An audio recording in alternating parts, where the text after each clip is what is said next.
When people talk about leverage in Dubai real estate, they usually make it sound like some complicated financial trick. But it's actually very simple. Leverage just means using less of your own money and more of someone else's money to buy a property. So your cash stretches farther and faster. That's it. Think of it like pushing a heavy car. You can push it yourself, or you can have 4 guys help you push it. You get further with the same amount of effort. Banks help you, developers help you. That is leverage. Now in Dubai, the reason leverage is such a big deal is because this is one of the only cities where the rent people pay for your property can often cover most or all of the loan or payment plan you used to buy it. In many big cities, you buy a property and the rent barely touches the loan. Here, if the asset is chosen correctly, rent can do the heavy lifting for you. That's why leverage works here. Dubai's yield is strong and the cost of borrowing is reasonable. So if you take a mortgage, let's say you buy a 2 million dirham apartment, maybe you put 600,000 and the bank gives you the rest. You rent it out and the rent helps you pay the bank. The part of the loan you pay is like slowly owning a bigger and bigger percentage of something that is also increasing in value over time. So your money is working from 2 sides. One side is rent paying the loan. The other side is capital appreciation, making the property itself worth more. And the whole time, you use much less cash than if you bought it outright. That's why people get wealthy here. But it only works if the asset is correct. That's why rich people don't care about big numbers or the hype, but only one thing, which is buying the right thing at the right time, definitely with the right structure. Now, the second type of leverage you have in Dubai is the develop. This is something most countries do not offer in a meaningful way. Dubai developers let you buy property on payment plans that feel almost like training wheels. They let you pay slowly over 3, 4, 5 years without interest. When you really think about it, it's like the developer saying, give me 20% now and I'll trust you to pay the rest later while I build the property for you. And by the time it is ready, you might only have paid half or 60%, and the rest comes on handover. Maybe even when you already have a tenant paying you rent. This is a huge advantage because it allows you to hold more than one property at the same time without draining your cash. And it lets you grow your portfolio faster because you don't need to bring a big down payment every single time. But again, this works only if you buy something people actually want to rent or buy later. If you take a cool payment plan on a weak developer or a weak area, you will feel pressure. If you take a cool payment plan on a good developer in a strong location, you will feel momentum and confidence. That's the difference between good leverage and bad leverage. Now let me simplify leverage with one picture. Imagine you buy a 2 million apartment in a good community. You put around 400,000 and use the bank for the rest.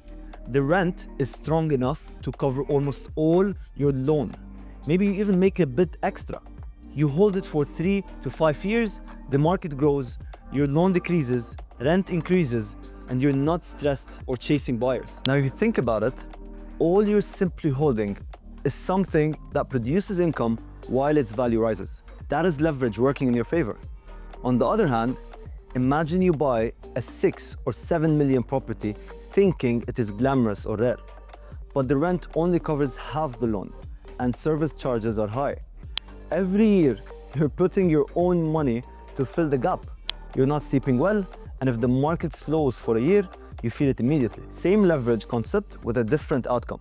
Not because leverage is good or bad, but because the asset is good or bad.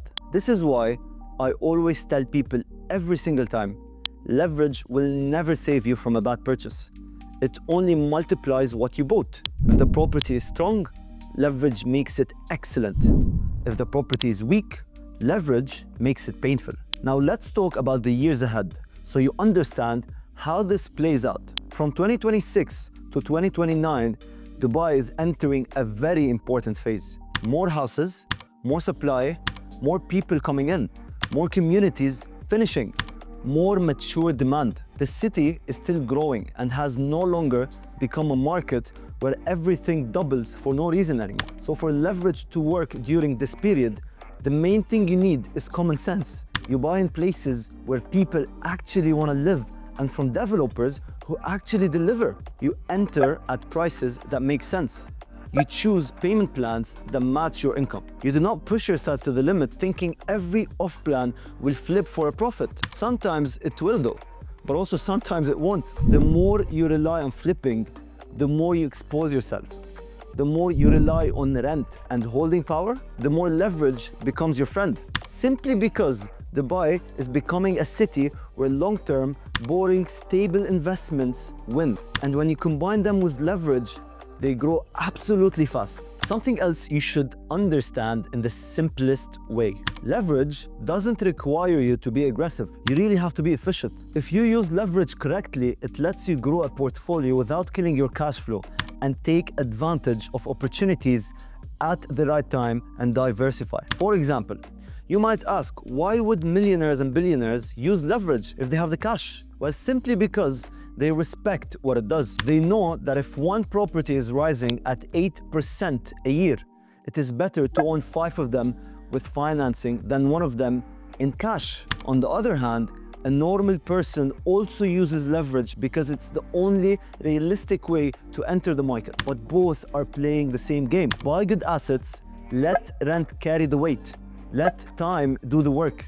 Keep enough cash aside for safety and never buy something you cannot hold for at least 3 to 4 years if the market slows. If you want the entire concept in one sentence you can repeat to anyone, here it is. Leverage is good when the property pays for itself and grows in value while you still have money left in your pocket. But leverage can also be bad when the property drains you, stresses you, or depends on luck to succeed. That's the whole truth.